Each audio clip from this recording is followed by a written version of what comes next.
Hello, dear basic scholars.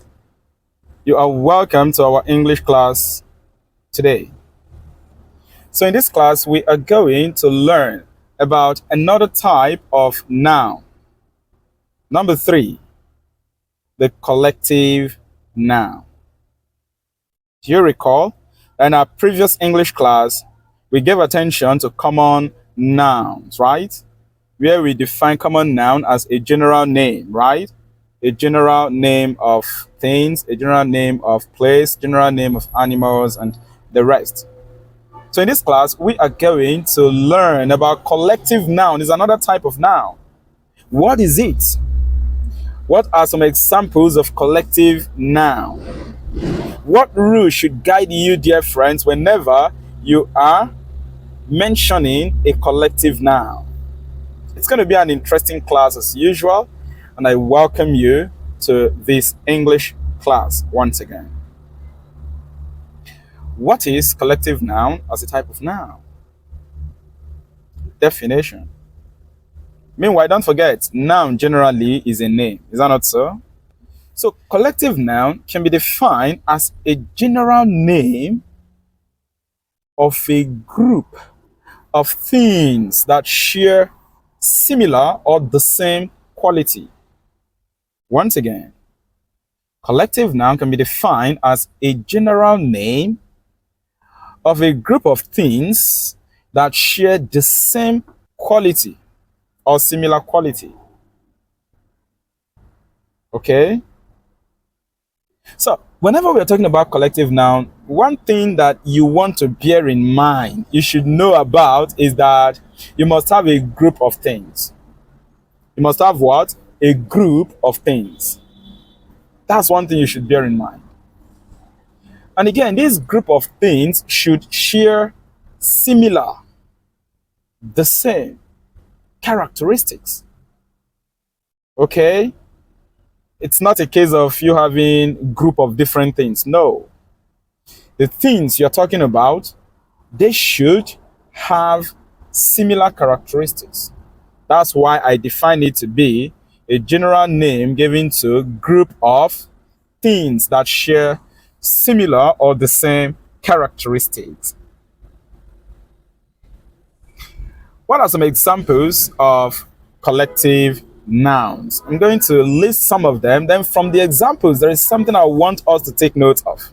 There is a rule we are going to state, which will guide us whenever we are making use of collective nouns. Because in your exams, an examiner, be it common entrance, be it BESE, that is basic education certificate examination, be it your WASER, be it your NECO, be it your JAM, an examiner can test you on this rule that I am going to be stating.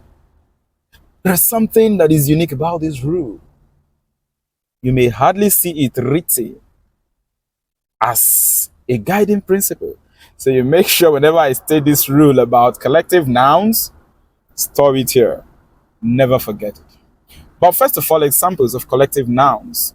We have something like a fleet of cars, a fleet of cars, a pride of lions, a pride of lions, a bouquet of flowers, a bouquet of flowers, a herd of cattle, a herd of cattle, a school of fish, a school of fish, a bunch of keys, a bunch of keys, a team of players, a team of players, a staff of employees, a staff of employees, a deck of cards, a deck of cards, a range of mountains, a range of mountains,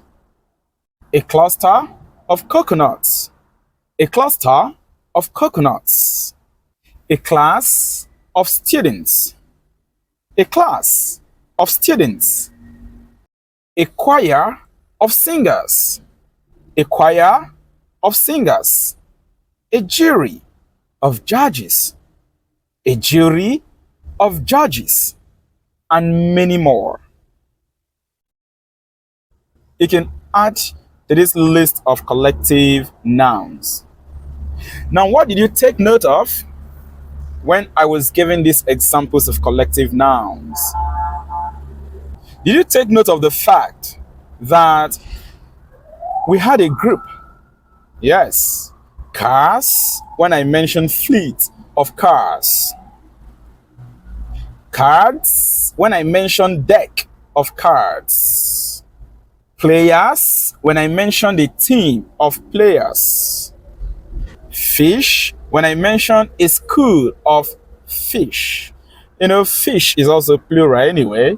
Fish, singular, fish, plural.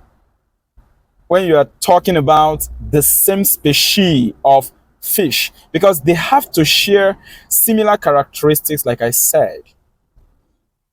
Bananas, bunch of bananas. So what can we pick from these examples? Now pay attention to the rule now. Whenever you are mentioning a collective noun, please take note of this.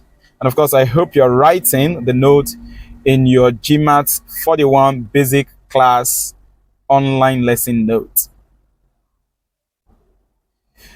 To mention a collective noun, you are expected to singularize the name of the group.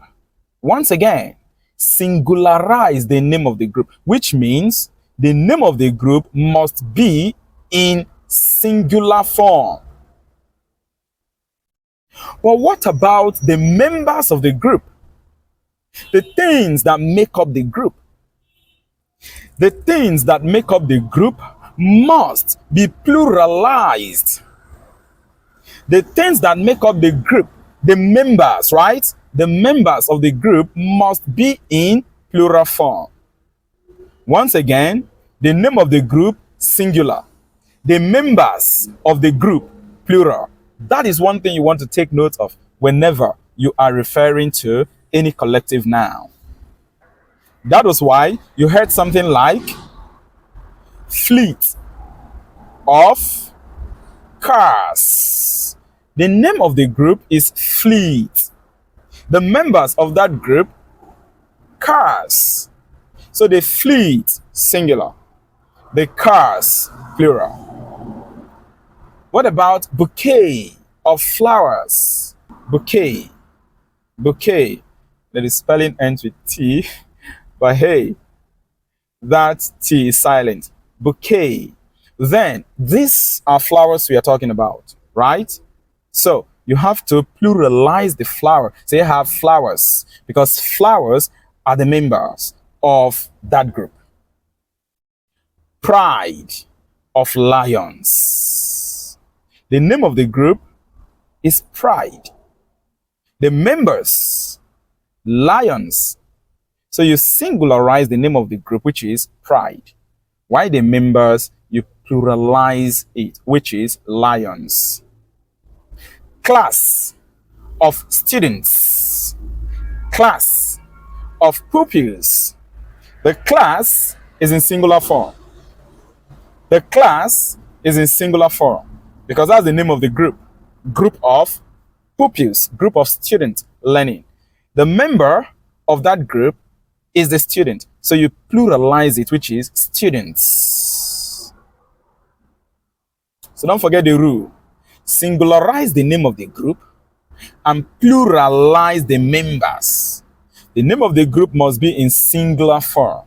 Why the members must be in plural form. So please, dear students, never say pride of lion or prides of lion or prides of lions. These are wrong. Rather say pride of lions. Never say the man has fleets of car or fleets of car or fleets of cars. Don't say that. Remember the rule. Singularize the name of the group, right? And then pluralize the members. So you rather say, the man has fleet of cars. Does that make sense? Don't say, choirs of singer. Don't say, choir of singer. Don't say, choirs of singer. Rather, say, a choir of singers. And I hope you understand this concept of collective nouns. How about you answer this question? Fill in the gap. Fill in the gap. I gave my friend dash A bouquet of flower. B, a bouquets of flower. C, a bouquet of flowers. D, all of the above. Drop your answer in the comment box below this video lesson. Take the next one. We have a dash in our place of worship. A, choirs of singers. B, choir of singer. C, choir of singer. D, choir of singers. What is your answer? Drop your answer in the comment section. I'll be seeing you in our next class, where we are going to treat abstract noun and concrete noun. Do not miss that class. So far, what have we learned about collective nouns? You have learned today from this class that collective noun is a general name given to a group of things that share the same or similar characteristics. We've also learned some examples of collective nouns. And of course, I've been able to open your minds to the rule of collective nouns. Anytime you want to state a collective noun, what do? Singularize the name of the group, pluralize the members. I'll be seeing you in our next class. If you're yet to subscribe to this channel, please right away click on the subscription button. Turn on the notification bell and select all so that whenever I come on live or upload any lesson, you'll be the first person to be notified. Do you wish for a private lesson? You can book for a private lesson. Contact GMAT41 in order to book for your private online lesson. Be seeing you in our next class. Bye-bye.